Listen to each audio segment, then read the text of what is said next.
So very good morning to all.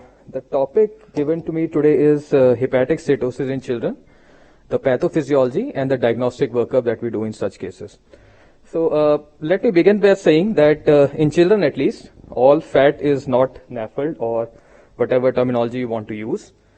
So this is the whole list of differential diagnosis when we look at a child who has come to us with a ultrasound which is showing, say, fatty liver. So you may have terminologies including genetic or metabolic diseases, metabolic, other than the common metabolic disease like NAFLD or whatever term you want to use. The other metabolic disorders may include the commoner ones like the carbohydrate defects like galactosemia and hereditary fructose intolerance. Protein disorders like tyrosinemia, common disorders are Wilson's, fatty acid oxidation defects, mitochondrial disorders, and the common entity which is now commonly seen in adults also is the lysosomal acid lipase deficiency. You may have medications that may cover the entire group, including the heart therapy, steroids, some antibiotics, anti-epileptics, NSAIDs, and some chemotherapy drugs. You may have dietary factors, which may include alcohol abuse also and malnutrition.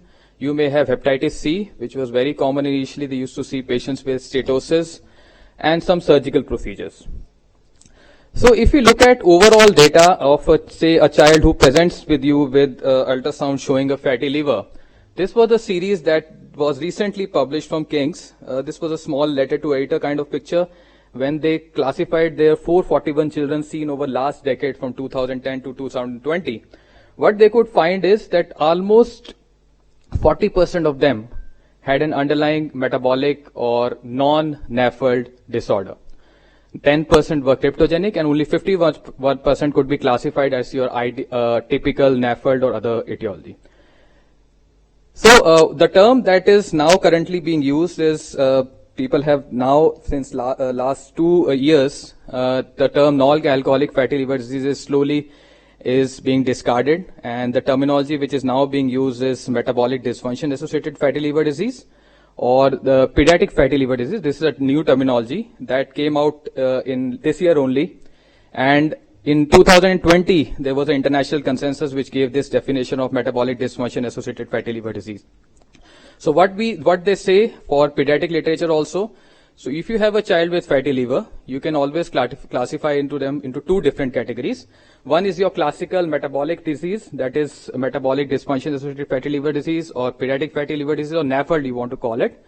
Second category would be other disorders, predominantly which include the inherited disorders. And third group is always the smaller one, that is the cryptogenic group. So what I'll try and to show is the pathophysiology of fatty liver per se in 2 different categories, as I've already enlightened. Metabolic dysfunction associated liver disease and the classical NAFLD or MAFLD. So what are basically fats? Fats in the body are usually constitute of 3 parts. You can have sterol components or cholesterol component. Second one are the fatty acids. Third one is the phospholipids. So fatty acid are what? Fatty acid are nothing but carboxylic acid with long aliphatic chains in which you have a saturated or unsaturated bonds.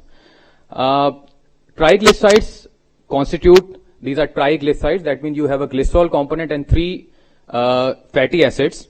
Fatty acid in the body are basically of, they can be classified according to the length of the carbon chain that they have. You have short chain, medium chain, long chain and very long chain fatty acid as per the carbon chain that they have.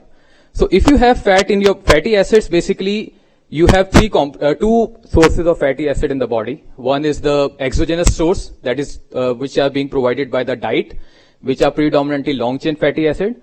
And second one are the endogenous synthesis that happens in the liver and other adipose and muscle tissue.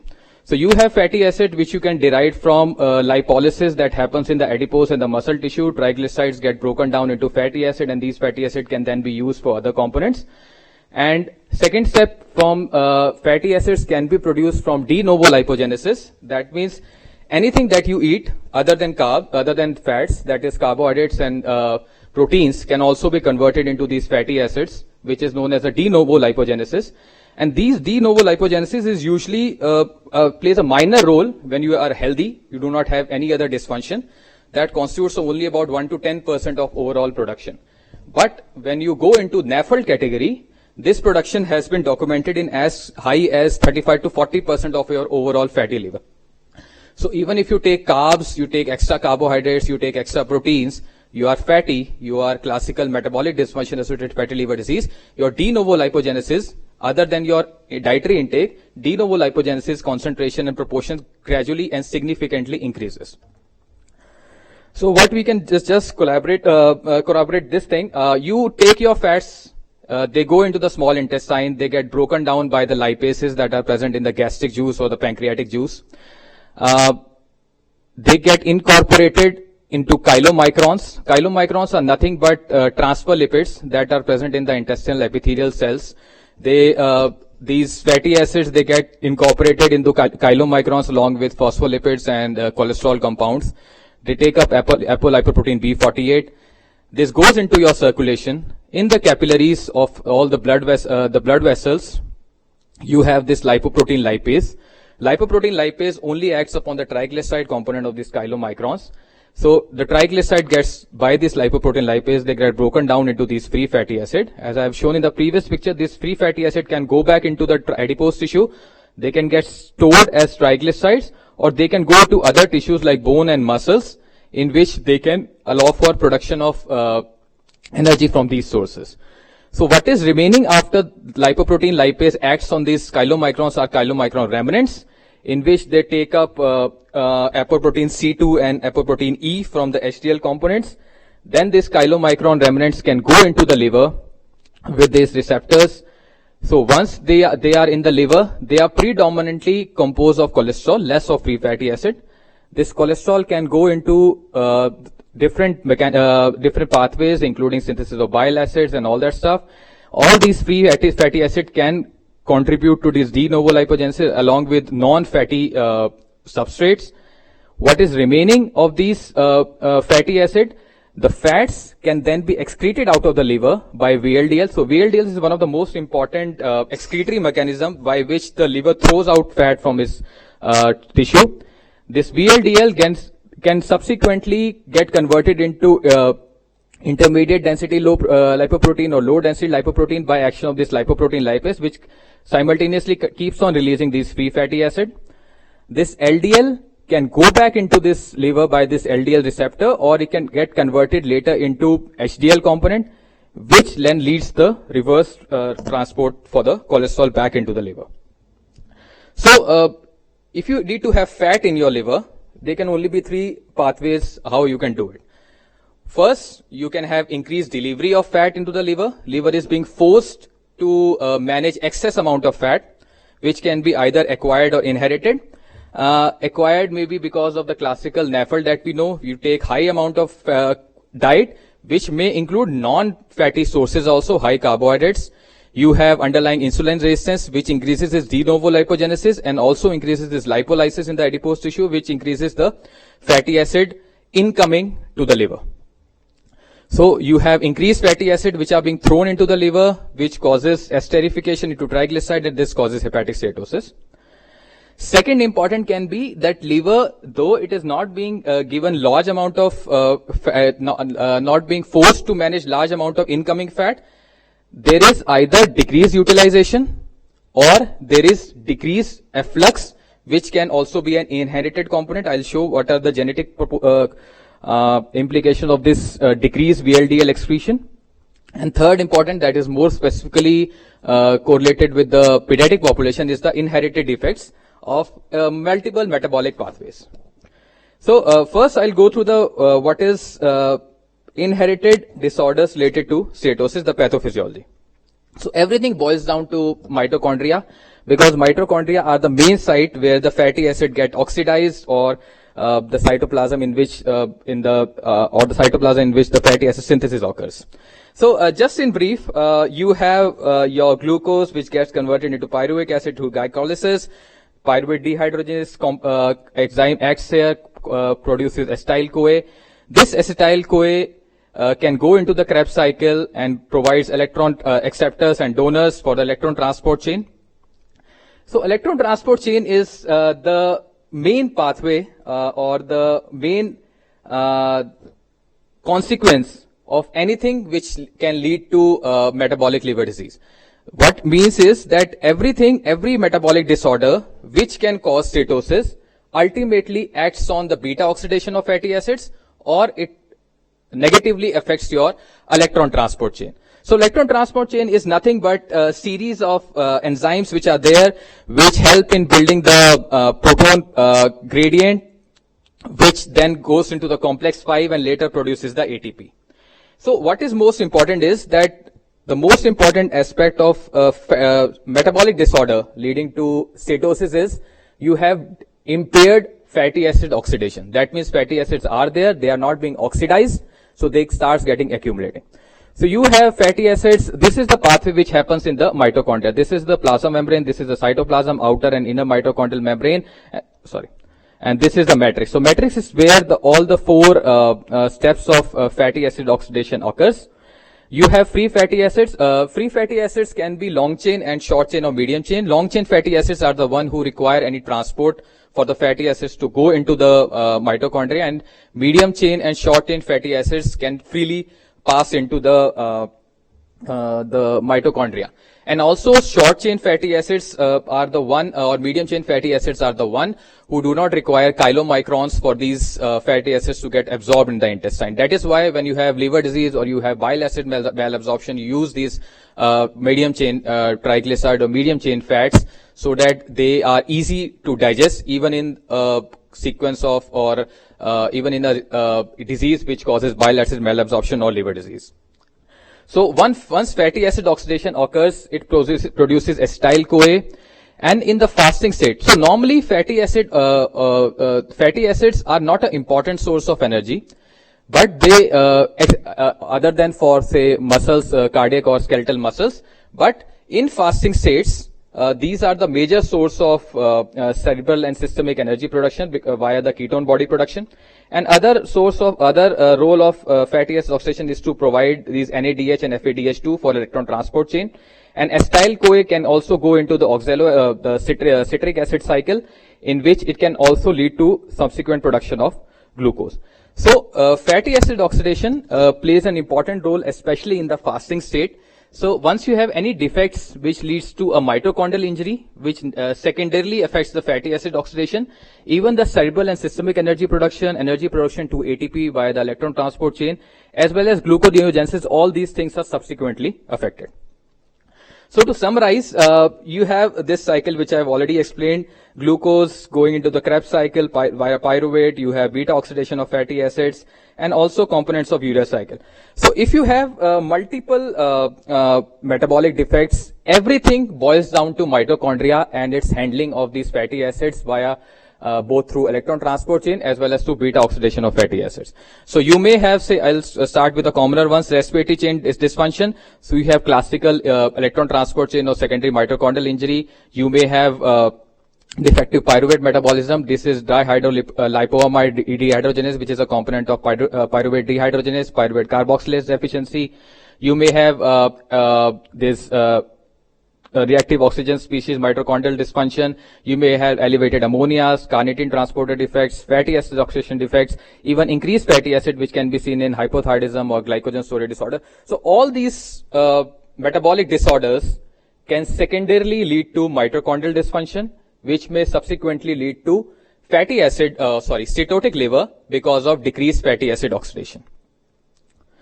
If you look at these slides, I tried to tabulate all the effects of these metabolic disorders on the mitochondrial injury. So even if you look at all these metabolic disorders, including hypothyroidism, Wilson's disease, even drugs, you may find that at the end of the pathway, everything boils down to this beta oxidation and oxidative phosphorylation.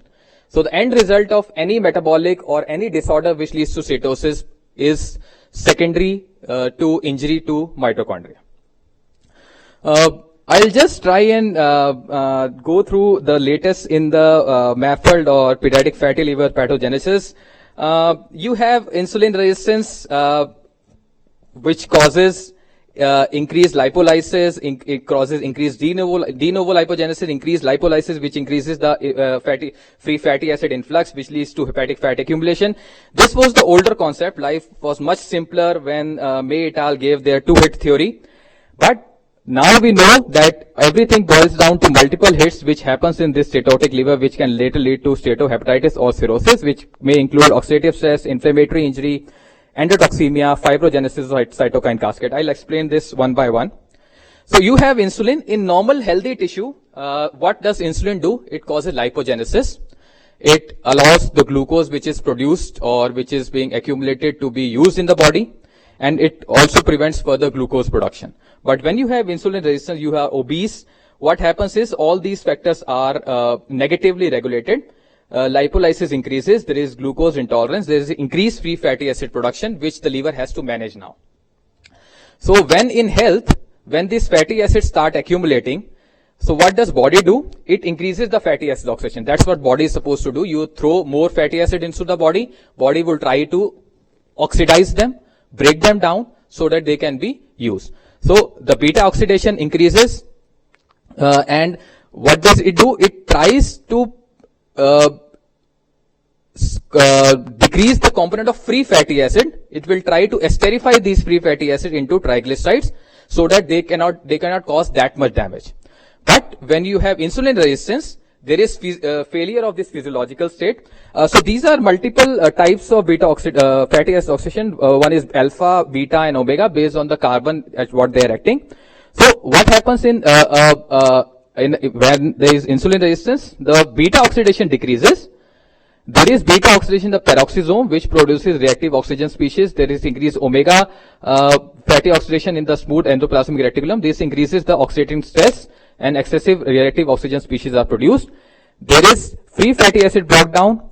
There is decreased triglyceride excretion. So body is not able to the liver is not able to excrete these free fatty acid or triglyceride outside of it. Therefore, these free fatty acid products or the subsequent products, breakdown products increase. That may include lysophosphatidic acid, lysophosphatidylcholine, ceramide, diacylglycerol, phosphatidic acid. These causes what is known as the lipotoxicity or hepatocyte injury. So it is, everything boils down to multiple components. So you have adipose tissue in which you have increased free fatty acid. The breakdown products causes lipotoxicity. These adipose tissue, when they are filled up with fats, they may also release adipocytokines, which may include leptin, IL-1, IL-6. This may then lead to hepatocyte injury. Latest concept is altered microbiome or small intestinal bacterial overgrowth, which can be seen in these cases. You have increased bacterial products. There is a breach in mucosal barrier. There is bacterial translocation. And because of upregulation of these toll-like receptors and cytokines, it can subsequently lead to hepatocyte injury. Genetic factors then come into play for progression of this disease from normal liver to fatty liver. Also, subsequently, the fibrogenic pathways get activated. The hepatocyte stellate cells get activated. They release these pro-fibrotic cytokines, and that leads to subsequent conversion from steatosis to steatohepatitis, and then subsequently fibrosis and advanced cirrhosis. So you have obesity, overnutrition. What it does is, because of this lipotoxicity or mitochondrial dysfunction, a fatty acid can die, and these fatty acids can then produce these damage-associated molecular patterns, which can be engulfed by the Kupffer cells. They produce these hedgehog ligands, which can lead to a fibrogenic activation of quiescent hepatocyte stellate cells to activated hepatocyte stellate cells, which can allow the fibrosis to happen. Also, it releases cytokines which infiltrates the immune cells, and this inflammation can subsequently lead to NASH and fibrosis. Also, these fatty acids, once there is lipotoxicity and there is damage to the fatty acid, it can lead to activation of these NOSH ligands or NICDs, YAP, hedgehog, Indian hedgehog activations. These lead to reprogrammed hepatocytes, and because of this signals like osteopontin and Indian hedgehog, they can also go down this pathway of fibrogenic activation. Also, once they are damaged, there is a compensatory proliferation, and this leads to genomic instability, which may lead to even SCC in such cases. As a pediatrician, we are most concerned about the genetics and epigenetics of these components. So genetics is, you have a change in the DNA sequence, and epigenetics means that you have a heritable change, but there is no change in DNA sequence per se, which can be secondary to, say, DNA methylation or histone modification, so microRNAs. So you have most famous one of the polymorphism is the PNPLA3 polymorphism, and the second most common is the transmembrane 6 superfamily 2 alteration, and others are GC-KIA glucokinase receptor or MBOD7, and there are some protective genetic variants are also there. So what they do is they predispose the conversion from fatty liver to from normal liver to a fatty liver, and they also lead to subsequent fibrosis or NASH. So what does PNPLA3 polymorphism does? It basically is, PNPLA3 is nothing but enzyme which has both lipogenic and lipolysis activities. So if you have this I148M polymorphism, it decreases the lipolysis activity and also increases the lipogenic activity, therefore it increases the steatosis. Also what it does is, so in normal healthy tissue in which you have a normal wild component, this PNPLA3, what it does is increases the retinol production, which negatively inhibits these tissue inhibitor of metalloproteinase or matrix metalloproteinases 2, which do not allow fibrosis or fibrogenic activities to go up. But once you have this I148M alteration, that is the PNPLA3 polymorphism that we know, the retinol production goes down, and therefore the negative effect is decreased. So this matrix metalloproteinases or TIMP1 and 2 both get upregulated, and this may lead to fibrosis, which may start in the liver. This was a systematic review in which they have found that multiple across the world, this PNPLA3 polymorphism has been found in majority of the populations that are there for NAFLD. Even in India, few studies have found high frequency, that you can see the reddish dots here, and some blue dots mediate to high frequency in India and even the Asian populations. This was the series, the compilation of the series of pediatric as well as some adult population of association of PNPLA3 with NASH, NAFLD, NASH, and fibrosis, and increasing severity of fatty liver disease. So all these risk foci, that is PNPLA3, TM6, SF2, MBOT, or GC-KIA, they may have pleiotropic effects. So they may cause fatty liver, they may cause dyslipidemia, they may cause other extrahepatic manifestations also. Diet, I'll just, in one slide only, I'll try to identify. So, as I mentioned that, it's not just fat that you are taking, it's also about carbohydrates or excess proteins, which can get converted into fat in the liver by de novo lipogenesis. So if you have, say, I'll start with fat. So if you have saturated fatty acids, you would have increased chylomicrons. You would have increased chylomicrons. These chylomicron remnants will go back into the liver, as shown in the first figure I've shown. They may get converted into this saturated fatty acid. Most common is the palmitic acid. This palmitic acid can lead to increased ceramides. What is ceramide? Ceramides are components which leads to insulin resistance of hepatocyte glucose production. So what it does is these ceramides would increase the insulin resistance, and therefore fasting insulin levels were increased, and then they would subsequently cause the metabolic dysfunction. Also, this palmitoyl-CoA will increase the dialysyl glycerol, therefore intrahepatic triglyceride component goes up. Also, with respect to free sugars like fructose and glucose, all of them would upregulate this de novo lipogenesis. And these de novo lipogenesis, therefore, will go up. The VLDL may cause increased serum triglyceride. They would cause decrease in serum HDL, and also causes increase in serum LDL cholesterol. So, as I had mentioned earlier, the de novo lipogenesis assumes a more important role in a patient who has MAFLD or NAFLD. In normal healthy population, de novo lipogenesis proportion to increased fat in the body is less than 5 to 10%, but increases up to 38 to 40% in patients who had fatty liver, especially because of this extra carbohydrate or proteins even you are taking. One important component is the trajectory of how this fatty liver starts from children and goes up to adults. This was a study that was published 5 years back. This was the cardiovascular risk in young Finns study. This was a cohort that this group has been looking after for last almost since 1980s. They enrolled these patients in 1980, 3 to 18 years children, and then they did their prospective follow-up every 10 years. Last was done in 2011, in which they were 34 and 49 years of age. So what they looked at, what were the risk factors for adult fatty liver with the childhood risk factors for adult fatty liver. So you can see, so if you have a PNPLA3 or TM6SF2 variation, you have high BMI, you have high fasting insulin or hyperinsulinemia, you have a lower birth weight. So if you have a child who was born small for date, or you had IUGR, you can always find that it may be an independent risk factor when the child grows up and becomes an adult. So you have a young child who has a genetic predisposition, also is low birth weight. As soon as he or she starts growing up, these extra environmental factors like obesity, hyperinsulinemia, Western diet, high fructose intake, other metabolic syndromes, they start getting accumulated on top of these predispositions, and then they may lead to adult onset NAFLD. Also, there is a component which is known as familial clustering of NAFLD. So if you have a index patient, say a young child or a young adult, you diagnose that patient as NAFLD. So what happens is that all these metabolic risk factors can happen even in the siblings, or even in the parents, or even in the grandparents. So this is known as familial clustering of NAFLD, and this is why we always advise them that family screening of the entire family should be done once you have an index patient of NAFLD. So how do you evaluate these cases? So as a pediatrician, our most important thing is in which two groups that they reside.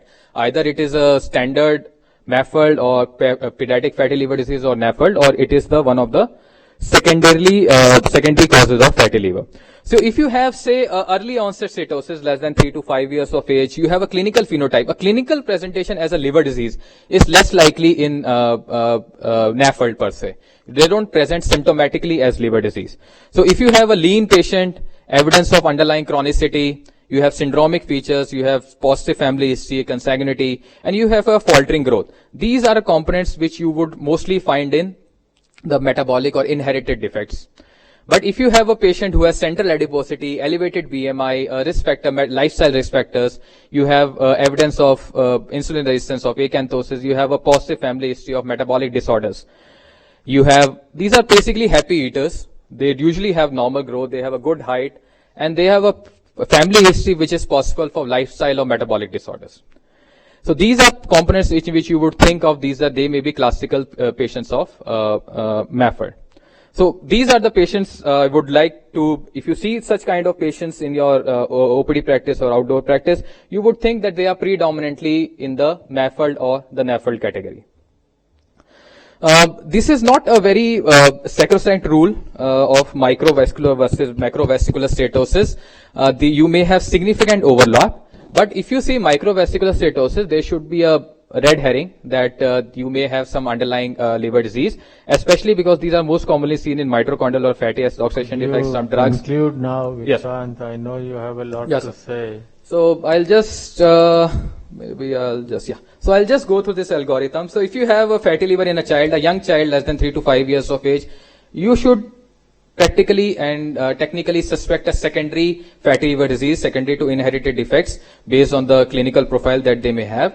And the group, it is difficult to propose a diagnostic algorithm for these, but the common sense says that you should always try to exclude the commoner or the treatable etiology first. That includes viral hepatitis, Wilson's, drug-induced thyroid, and other commoner metabolic disorders. But if you have a more than 5-year-old child, there may be a significant overlap, but you should look at the clinical pointers, and you should diagnose these patients as per the international consensus which has given. Now, this was the consensus that was given in adults in 2020, but this has been come up recently in August 2021, in which the pediatric group, international consensus group, has tried to define the NAFLD or pediatric fatty liver disease based on steatosis, and then characterize them into excess truncal obesity or healthy weight or diabetic. If you have diabetes and excess adiposity with the hepatic steatosis, you can directly diagnose them. But if you have a healthy weight, you have to have these two or more metabolic abnormalities.